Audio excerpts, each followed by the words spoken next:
Bones are amazing things. They hold us up, they support us, they make us strong. But bones have other uses. In the past, bones were thrown by diviners, seeking out the mysteries of the future.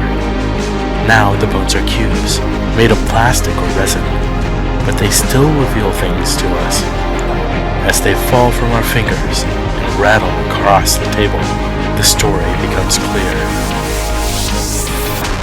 Welcome to Bone Throwers Theater, an RPG actual play podcast.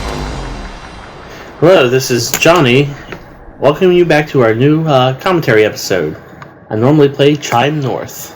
This is Jeff. I normally play Jerr Lan. And this is Jeremy. I'm playing Dreads. Julian Illix. And this is Aaron. I typically play Sam Feluge. And this is Jordan, and I am the GM. I have to say, at the start of every new campaign, I have the names from the last campaign stuck in my head still. Mm-hmm. So I look at Aaron and I'm like, okay, so Brother Benedict, what's going on? I think you did that once at this one. He was like, so, Digby. No. Yeah, it was like literally, I couldn't stop it from coming out of my mouth. I was like, it's Julian, but Digby. Demetrius, no. Jerr Lan. Willis? Will? Yes, Willis. Yeah. I had that problem in Angel's Guard too. Like I wanted to call you guys by your Caraproxima names. So we might have to go back to two of those names creep in today. Yeah. Frederick Arlings. Which is what I had to say that one night because I could not say my own name. So I've got to watch some more spy thrillers, some Cold War spy movies, like Tinker Tailor Soldier Spy. Spies like us. Yeah. The thing is, I want to start trying to incorporate some of that into the feel of the game. So some of the high intrigue and everything like that. So that's one reason why, for Qatari, I gave you a post office box for a dead drop. Yeah. And stuff like that. Because I wanted to try and work that in. And also the meeting at the train station. Yeah, those two elements I thought were very good. Like the scene, the scenery of those two. In the meeting in the park, were very good. Well, yeah, the meeting in the park too. Yeah, were I think three very different information gathering scenes in that kind of. Well, have you ever been to the International Spy Museum? Oh yeah, I have not. No. I've been. Those types of things are actual things. Yeah. That's why they're tropes, is because they're actually real. Yes. Yeah. I was there, I think, for my 21st birthday when Hitchhiker's Guide to the Galaxy came out. That movie came out. Okay. Yeah, so then 2003. Yeah. Never watched them. Me neither. Confession. I went to the International Spy Museum, and then I went to watch Hitchhiker's Guide to the Galaxy, which was a pretty good nerd weekend. If you're ever in DC, it's a great place to visit. I almost did with my nephew. It might not be a bad idea for a Bone Throwers field trip. Anyway, we're all really low energy tonight, so... Well, except for Jeremy. Jeremy never sleeps, so... I should be low energy because I haven't been sleeping, but You never sleep. I have been sleeping less than I normally do. I saw you post So 1 hour instead of 2? Yeah. I got an hour and a half on Wednesday night, and then I doubled that on Thursday night. How do you function? He's always been like that. Yeah. His entire life. There's actually been studies about how genetic makeup actually affects how much sleep you need. Certain people don't need that much sleep. That's crazy. I'm not one of those people. I'm not one of those people either. Nope. But I was like... There's one of them in every group. On Thursday, I went to look up some of the stuff in the Bone Throwers Dropbox, and I look at it, and the time that he had been posting stuff in the Dropbox, 2:15 in the morning on a weekday. And I'm like, oh my lord, how do you do it? And also, you're the most physically active out of all of us right now, too. Maybe that actually is part of the recipe. That might be. Slightly. When I was more active, I was able to stay up and get up. I could survive on 4 instead of 10. Yeah. So next time on Health Facts Theater, we're going to discuss We're going to discuss the importance of a healthy diet. Which we don't have at Bentowers. No, well, that's a good segue right into snacks. Do we want to hit snacks Yeah, right let's away? put it on Before we talk let's do about our the points play. first, and then we'll talk about play. Okay. Yeah. So snacks. We had a lot of good stuff there. We had from Jeff. We had a Handy snack packs. yeah, some pudding packs, 6 vanilla and 6 chocolate. I had one of each. They were tasty.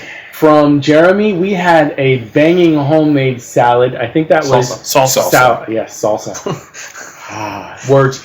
Tomato salad. Tomato salad With Tostitos. with Tostitos. Hint Hint of of lime. lime. Yeah. I love lime flavored tortilla chips. That's Yeah, me too. Yeah. That's why I got them. And then Johnny made chip beef gravy with big flaky biscuits. That was our dinner. It was And good. I think that might also be one reason why some of us are a little low energy. I was on a low carb diet until very recently, so I eat some bread and I just automatically start feeling sleepy. And then Aaron, not one of the characters. I was about to say your name, Not Sam. And then Sam. Brought poison for everyone. Apple pie. Apple pie. It was really good. Made by my wife. Yes. Yeah. It was very tasty. Very I liked crisp, tart apples. My compliments to the chef. I will make sure to. It's my kind of apple pie. Have her listen to this. Yes. Who had best snack? That salsa was really good. I know. I mean, My choice is either the cream chip beef or the salsa. That's where mine stands. I'm like, that salsa. I mean, the salsa got destroyed like first episode. oh yeah. Yeah. Like even before we started recording, Yeah. it was already halfway gone. Yes. It's literally hovering over the dish of salsa. Yeah. Yeah, my vote's on the salsa. My vote's for the pie. It hit the spot. Johnny and Jeremy. Yes, I said both of your names. No, Venkman. Win today. Johnny's You wearing his can't be Ghostbusters. Venkman. So we've got salsa and we've got pie on the ballot so far, or palsa. You mix the two. No, those two wouldn't mix. We tried to mix the pie Pudding, and the pudding, which normally you would think, oh yeah, that's great, but Vanilla pudding just and didn't work. apple pie. it just didn't work. The apples were a little bit too tart to mix well with the very sweet. I didn't actually Pudding. do that because I don't like sweet things to be overly sweet. I like a mellower sweetness. Well, it was just weird because you put both in your mouth and you can only taste one at a time. Yeah. Let's make this easy. I'm going to vote for the salsa. So 2 for the salsa. So unless you vote for pie. I'm actually going to do that. Vote for pie. As soon as Aaron said apple pie, I was like, yes, immediately. Yeah, I love apple pie because too. I love apple pie. So yeah. So Jordan, tiebreaker. I hate you guys. So, Salsa or pie? Even or odd. Elizabeth, if you're listening, I'm sorry. I didn't think the apples were cooked well enough. You were right. It should have stayed in longer. Now I thought it was perfect. Now she's I thought it was perfect too. definitely not going to listen. I'm a savory guy over a sweets guy, so I'm going to go with the salsa. All right, sweet, savory. Sorry. Yeah. I mean, if it had been swinging more that way, I would have definitely voted for the biscuits and gravy because I love biscuits and gravy. Yeah. As a boy from a southern family, biscuits and gravy are like, Yeah. so, Since we jumped the points, yeah. how many are we getting? Everybody gets 10. Oh yeah, delicious character. You guys have to spend your character points in this one to survive, as we found out. Yeah, All right. Jeff found out. Yes. All right, so best role play. I'm voting for Jerr. Yeah. Yeah, He stayed in character. He definitely. Definitely stayed in and character. he stayed in character. All right. But character advancement, I would say Jeremy. Yeah, Julian had best character advancement. I'd say Yeah, so. because he was very more assertive about that this needs to be done. Yeah. Yeah. You got He closer got to your goals. fed up with this whole. Whoa, You got disorganized. information about where your daughter is. and we sort of well, that happened last session, but I sort of talked about this with Jordan in between. It was like a day after our last session. I was like, I realized what Julian would actually do. I sent him a message like, hey, just a heads up so you know to plan for something. Julian is going to seek out the person who hired him. Yeah. because knowing that now his personal case is connected with what he was hired for, he would want to know why, and this came out in play, why he was chosen. Yeah.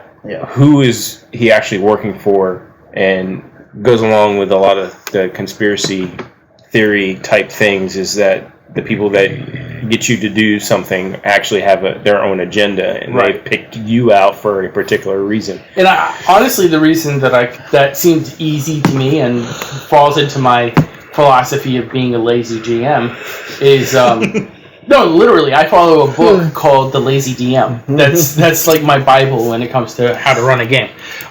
It was like, well, they picked him because of his skill, his particular skill, separating proxies from elementals from their humans. That's a big skill. So you're saying that the innate ability is why he was chosen, right? And not necessarily because his daughter's wrapped up in. It might not be, but I think there was a reason why the daughter was chosen for her particular role, but we're not going to go into that at this point. Well, yeah. Because if it is in line with any of Julian's theories, that is a particular troublesome elemental. Maybe. All fire elementals are trouble elementals. I mean, she was bonded with the troublesome elemental, so Fair enough. I think you meant that as a joke, but you're not wrong. You're not wrong. Yes. All fire elementals are trouble elementals. Are they? Yes. Okay. Yes, they are. Thus says Chime North. Yeah, Chime, your brother Choler. We were talking about the relationship between Chime and Choler in between episodes, and I kind of apologize to you for coming on so strong. No, it's fine. Yeah. I'm very good at separating game from reality. Right. But how to put this in a polite way? I know that you've had some family issues with siblings. Oh, yes. So I'm sorry, Jeff, that I'm talking about you right here. In your own house. I'm fine. But in all seriousness, like there's always family members who act in a certain way that make you uncomfortable, and then they deny it, and so I was trying to play off of that dynamic. Go as far as you want. No. Oh, the worst that could happen is that my character commits suicide. Oh, Which is dark. Yeah. I think that this game has the potential to be very dark no matter what. Oh No, there's no darkness here. dark? well, I think so far There's no shadow in this. So far, I think we are setting this up to be even darker than anything else we've done Main before. campaigns, anyways. Main camp, yeah, not as dark as the Bad Cops, which I don't think we've ever released Bad Cops. we did not release because it was very dark. It was really dark. Oh, I think We're a PG-13 podcast, and that was definitely pushing the R. That was pushing a hard very R. Yeah. And NC-17. That made Deadpool look pretty. Yeah. By the way, I just watched that recently. It was a good film. Yeah, I enjoyed it. I had not seen it before. But, and I'm not just referring to Sam killing somebody every fifth fifth episode. But just the environment that we have set up, the level of corruption, the level of deviousness, the level of just Militaristic government. militaristic and just straight up awful things that humans are doing to other humans. Yeah. As far as, I mean, and it was a funny joke at the time when Jordan was like, yeah, my, what did you call it? My something officer. My indoctrination officer. That was not meant as a joke. I know. Well, I know it wasn't. not meant as a joke, but it's like, as a joke because it's like, oh my gosh, that's a thing. Yeah. So I could tell when because you laughed really hard at that, and I could tell that it was the laugh of, oh no, this is making me uncomfortable. Well, it was not, oh no, this is uncomfortable. It's sort of like, oh no, this is this bad. Yeah. kind of thing. And we had some of those other moments in the podcast this session too, where I was always wondering how Abel and Aelin, why are they responding to Choler as like their own father? Yeah. And when you had Aelin come into the room, it's like, hey, Daddy, this and that. It was like, dude, these kids are brainwashed. Yeah. Oh my goodness. Yeah. Brainwashed It was pretty hard. dark. Like, as dark as we have painted the council, Yeah. they're the fire drakes that want to overthrow the council, but they're doing things like brainwashing children, Yes. to And the meet that goal. Because they think that their goal is better than the current system. That is pretty dark. That's pretty dark. Thank you. So far as a campaign, this is probably the most Yeah. dark as far as corruption and I mean, let's look back at our inspirations. We were using elementals from Jim Butcher's Codex Alera. We were using warlocks versus demons in the series that I was talking about, the Milkweed Triptych. We were talking about Heroes. really dark hero. Like, you look at some of the Yeah. timelines on Heroes, Heroes, that show gets really fairly dark. Yeah. You know, and then Blade Runner. Yeah. You know, Also- we're in the Powder Mage series. That's all of our inspiration was dark very literature. yeah. It's really like in the Powder Mage trilogy. In the first book, you have a priest who is willing to basically commit all sorts of hedonistic crimes for his own advancement. You know, there's like some really dark stuff. Yeah, probably the least dark of all of them was the Jim Butcher series. Yeah. Mhm. Yeah. Which, looking at his other main series, the Dresden Files, that's very dark. So he's a dark writer. Mhm. Yeah. We're not looking at happy-go-lucky. I mean, I kind of want I always am looking forward to next campaign. I can't help it. That's the GM curse, Well, right? yes. So, like, when I watched Incredibles 2, I'm like, I want to make a superhero game like this. You know, very bright, very, very exciting characters. Kind of like this 1950s throwback feel to it. that is funny that you say that because I also saw Incredibles 2 and we were commenting on it before we started recording. That I thought it was better than the first one. Yeah. But for almost the exact opposite reason. I thought it was, in a way, much darker. Oh, it was and much darker. more in depth with the characters Oh, yeah. than Especially the screen swiper. Or the screen slaver. Yeah. That fight scene. Oh my goodness. That was a good fight That scene. was excellent. I haven't seen it yet. No. That was a good Oh, fight yeah. scene. I'm always one of the killjoys. It's like, no. You're talking Avengers? Sorry, haven't seen it. It's been out for 6 months. No, but Incredibles 2, like, if you're going to say Avengers Infinity War versus Incredibles 2, I'm going to go for Incredibles 2 in terms of the flavor that I want in my superheroes game.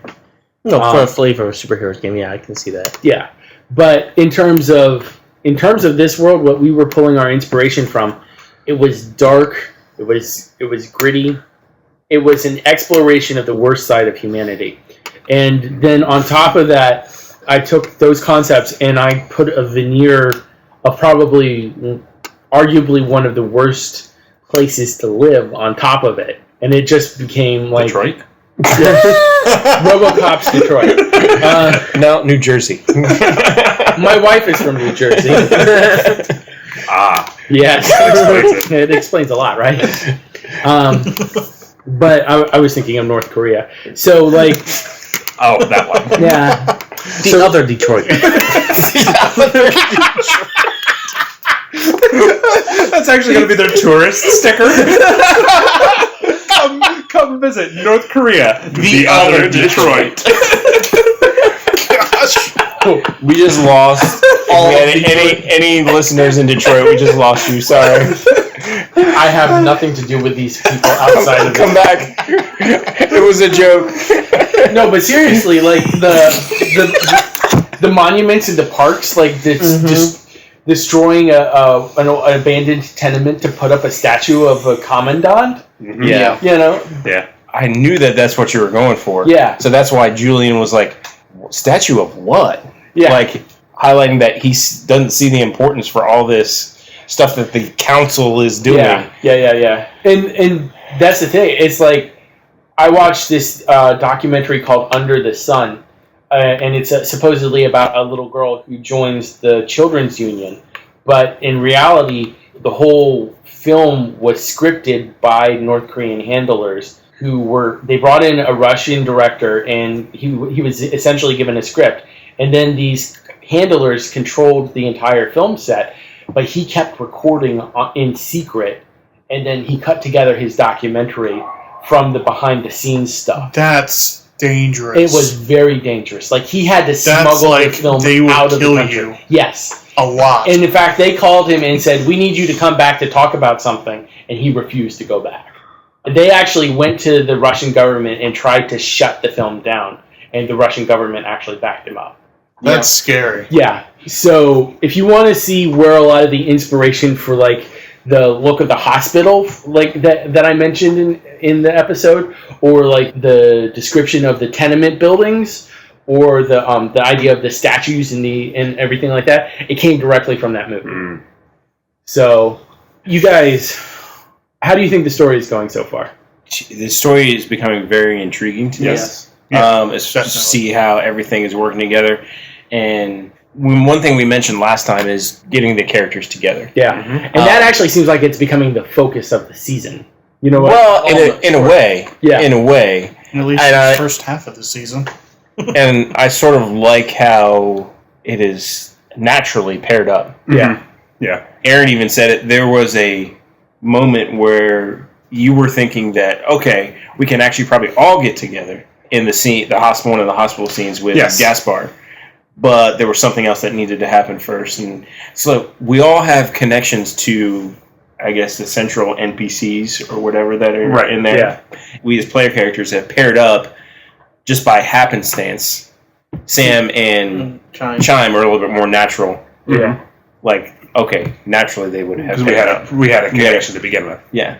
And then with Jerr and Julian, it's more of a... We keep showing up at the same spot. Yeah, we keep showing up at the same spot for different reasons entirely. Like that hospital scene when Julian shows up, it's like, oh, Jerr's here. Look, we're all here again. Yeah, I wonder why. As far as campaigns go, like I was telling you in between sessions, like for Chime, it's like right now he's not getting a lot of screen time, but that's okay because everything seems to be focusing on a collision right above him. Yeah. You know? Yep. Yeah. It's setting the stage break loose for some big conflicts. Yeah. Yeah. Awesome. Some big. And I want to talk for a moment about Katari. Okay. Yeah. Sneaky evil Katari. Possibly. No, it is. I don't know. Yeah, possibly. Yeah. I mean, there are some things that have happened that are like, wait a second. Because when Julian was going to find Katari, I realized it's like, oh, I have no idea what she looks like. Yeah. So I asked for the description, and I was like, okay. In the back of my mind, would it be interesting if Julian and Katari started to develop a bond of some sort, whether that's working relationship or a genuine friendship? Because we haven't seen Julian with any friends yet. How long is Katari's hair? It's about shoulder length. Actually, Katari is physically based off of Aubrey Plaza. Oh, okay. Yeah, I've got a picture. Your initial description, I was picturing Scully, and so I kind of was too. So I was like, that would be awesome. Yes. When you said that, I didn't think of that. Brown hair, red highlights. Okay, young Mulder and Scully. Like, I see it. I can definitely see this.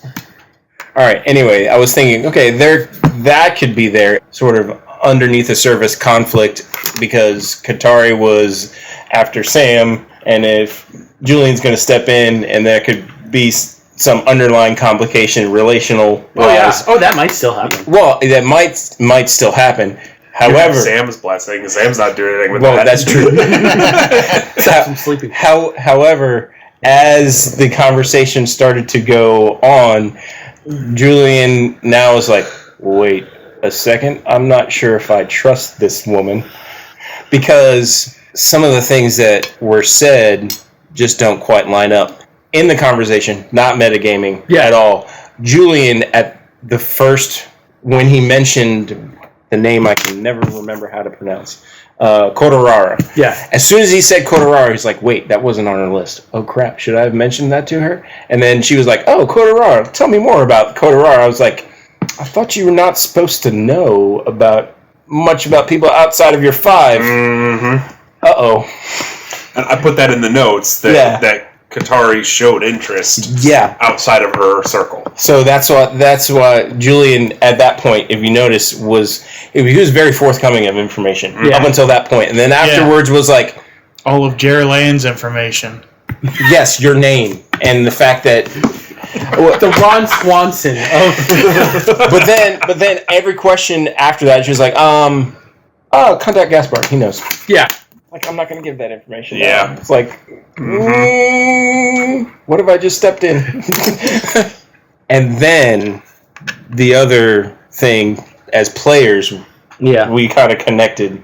In her meeting with Sam, said that it was Healing Hands that wanted to overthrow the council. Yep. And then to Julian, she said that it was the Fire Drakes that wanted to overthrow the council.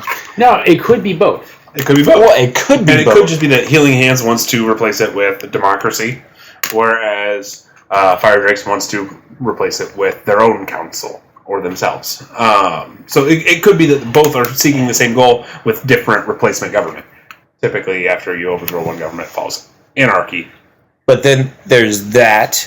There is the fact that she used the Slippery Weasel as a contact point, and then covering her tracks, whether she's actually recruiting you for Healing Hands or recruiting you for the Fire Drakes, covering her tracks and blowing that up.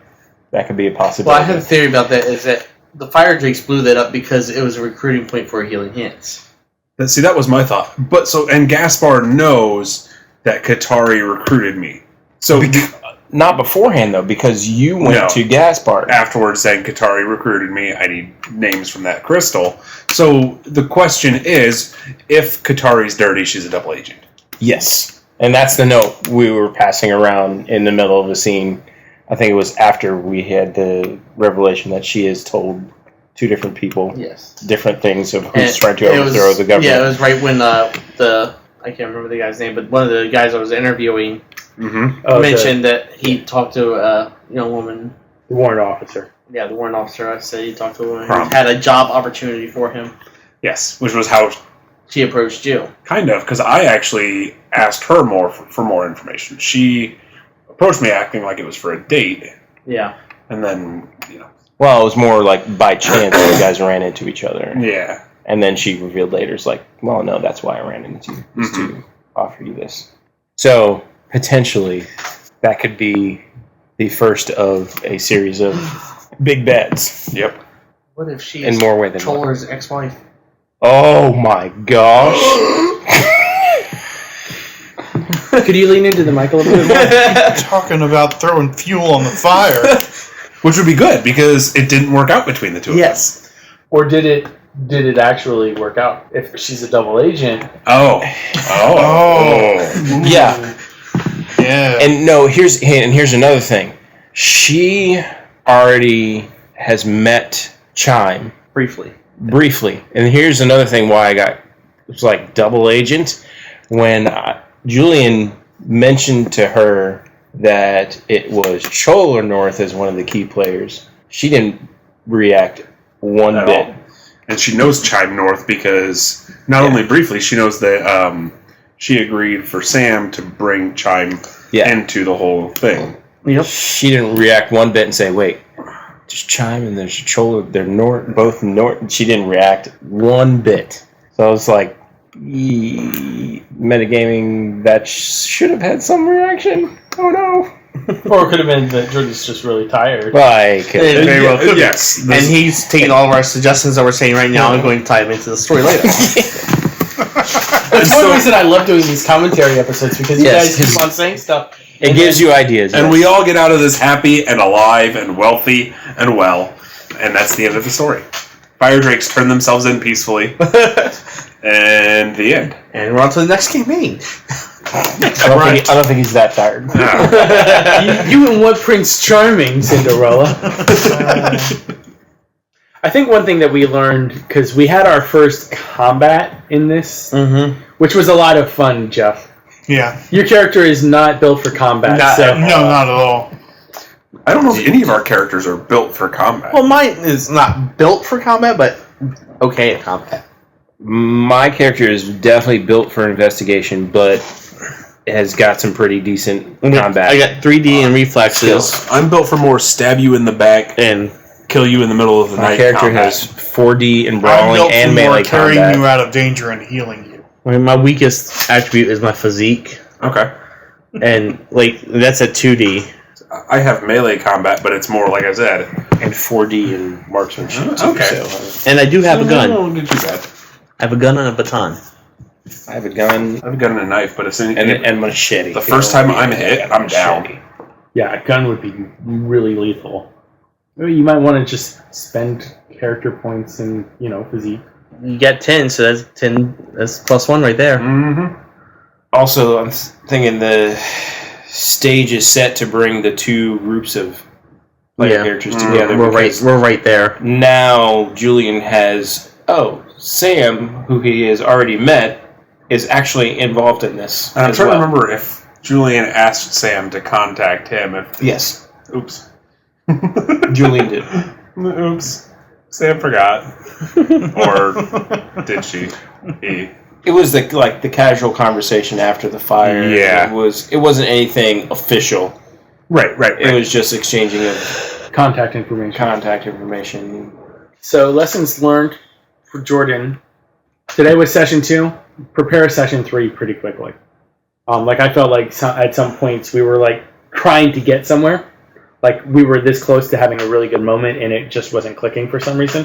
I still think there are really good moments. As far as if you think about it, I mean, we said with Terra Proximus that we wanted to set it up and to play like TV episodes. Yes. And I thought we had some moments in our session tonight where you could, the Aqua Rail meeting, I could picture that. Mm-hmm. How that was going down in my head as iconic exchanging of information for people between two people that are not supposed to have contact with each other at all. And there were some scenes that were just felt kind of forced, like when Joel came to Chime's house with the kids.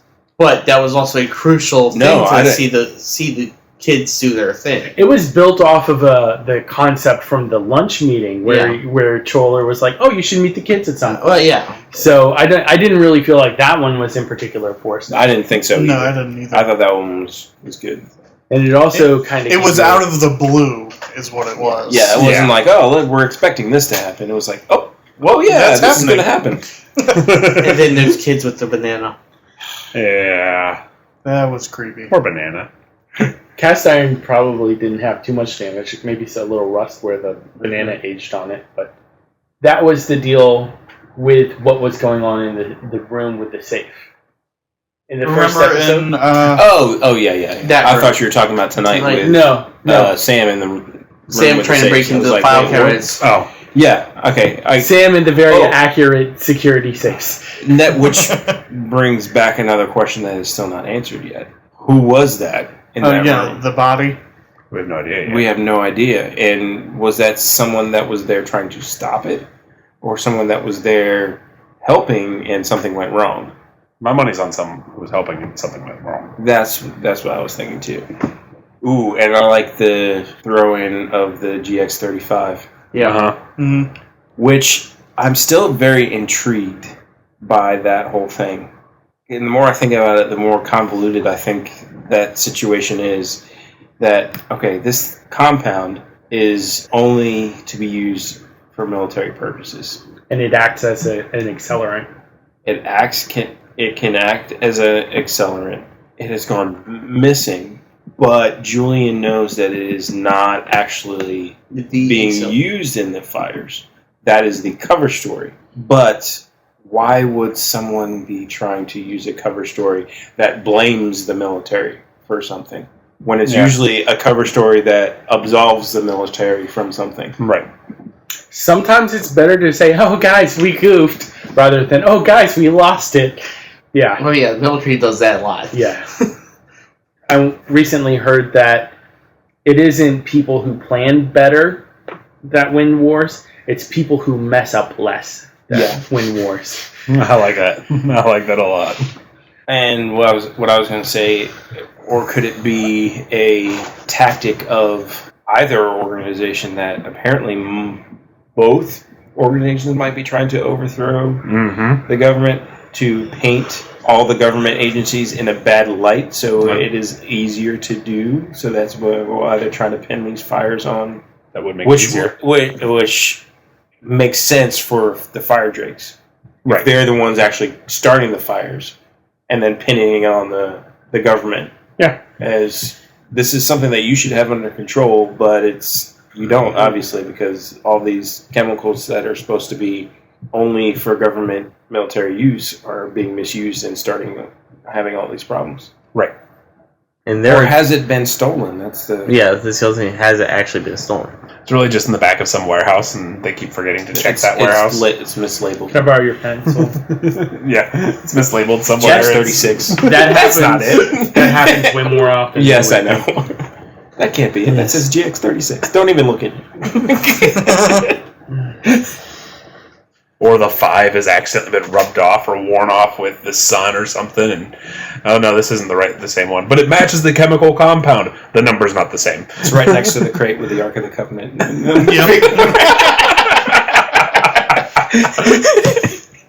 That warehouse is in Arizona. Right. The other warehouse. Is it in the underground warehouse underneath the Pentagon? That warehouse is intriguing to me. Throwing some more X-Files into the mix there. Oh, I was like, I have no knowledge whatsoever. There's a lot of what's under the Pentagon. Like the Pentagon is. Well, that was the thing in the X-Files is where they kept all the alien that's right, records that's right, that's underneath the Pentagon. Yeah. I do remember that now. Okay. There's a whole underground city underneath DC. Pretty much, yeah. All right. That's what we get for living so close to DC, though. Is all these weird things that nobody wants to talk about. Yep. For the council. For the council. For the council. And with that, it sounds like a good place to end the episode. So thank you so much for listening. Thank you for listening to Bone Throwers Theater. Our cast is Aaron, Jeff, Jeremy, Johnny, and Jordan.